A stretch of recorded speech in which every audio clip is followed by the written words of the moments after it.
સુરેન્દ્રનગરમાં છેલ્લા ઘણા સમયથી કેવાયસી અંગે ચાલતી કામગીરીને લઈને હવે પ્રજા કંટાળી છે। એવામાં કેવાયસી અંગેની કામગીરી કરતા કર્મચારીઓ પર હુમલાની ઘટના બની। પાટડીમાં આધાર કાર્ડ અને કેન્દ્ર પર ફરજ બજાવતા કર્મચારી પર જીવલેણ હુમલો કરાયો। લાઇનમાં ઊભા રહી કંટાળેલી પ્રજાએ સિસ્ટમના સાધનો પણ તોડી નાખ્યા। મહત્વનું એ છે કે કેવાયસી કરાવવું ફરજિયાત, પણ સામે સુરેન્દ્રનગર જિલ્લાભરમાં સિસ્ટમનો અભાવ જોવા મળી રહ્યો છે, જેથી હવે પ્રજા કંટાળી ગઈ છે, જેને લઈને કેવાયસી અને આધાર કાર્ડ કાઢનાર કર્મચારીનો ઘર્ષણનો ભોગ બનવું પડી રહ્યું છે। સિસ્ટમ વ્યવસ્થામાં વધારો કરી આધાર કાર્ડ અને કેવાયસી કેન્દ્ર વધારવા માંગ ઉઠી છે।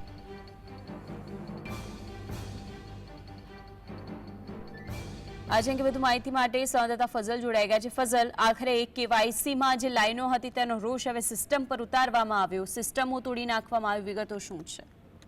ખાસ કરીને કેવાયસી ને લઈ અને હવે સુરેન્દ્રનગર જિલ્લાની પ્રજા છે તે કંટાળી ગઈ છે, કારણ કે વહેલી સવારથી 6 વાગ્યાથી લાઈનોમાં ઉભા રહે તો પણ 2 દિવસ સુધી વારા નથી આવી રહ્યા, આધાર કાર્ડ અપડેટ નથી થઈ રહ્યા અને ઈ કેવાયસી પણ નથી થતું। એટલે અંતે કંટાળેલી પ્રજા છે તે હાલ તેનો રોષ છે તે કર્મચારીઓ ઉપર ઉતારી રહી છે।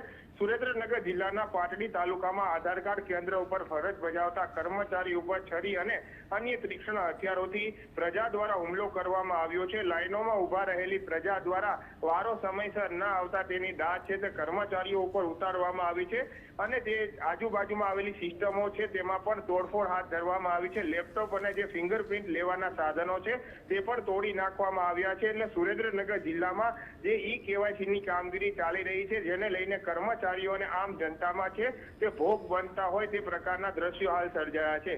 કેવાયસી કરાવવું ફરજિયાત છે, પરંતુ સુરેન્દ્રનગર જિલ્લાભરમાં સિસ્ટમોનો અભાવ છે।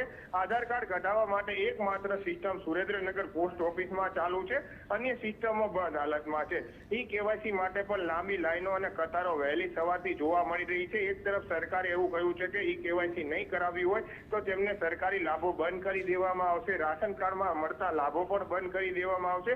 બીજી તરફ આવા પ્રકારની જે સિસ્ટમો મૂકવામાં આવી છે તેમાં ખામીઓ અને સર્વરના પ્રશ્નો પણ સર્જાતા હોય છે। 2 દિવસ સુધી લોકો લાઈનોમાં ઉભા રહે છે, વારા નથી આવતા, એટલે લોકોમાં રોષ જોવા મળી રહ્યો છે અને કર્મચારીઓ, અધિકારીઓ અને પ્રજા વચ્ચે ઘર્ષણ થતા હોય તે પ્રકારના બનાવો છે તે સુરેન્દ્રનગરમાં વધી રહ્યા છે। હવે ઈ કેવાયસી અને આધાર કાર્ડ અપડેટ માટે સિસ્ટમમાં વધારો કરવામાં આવે તે પ્રકારની માંગ છે તે હાલ પ્રજાની અને કર્મચારીઓની પણ ઉઠવા પામી છે। જી, આભાર ફઝલ માહિતી માટે।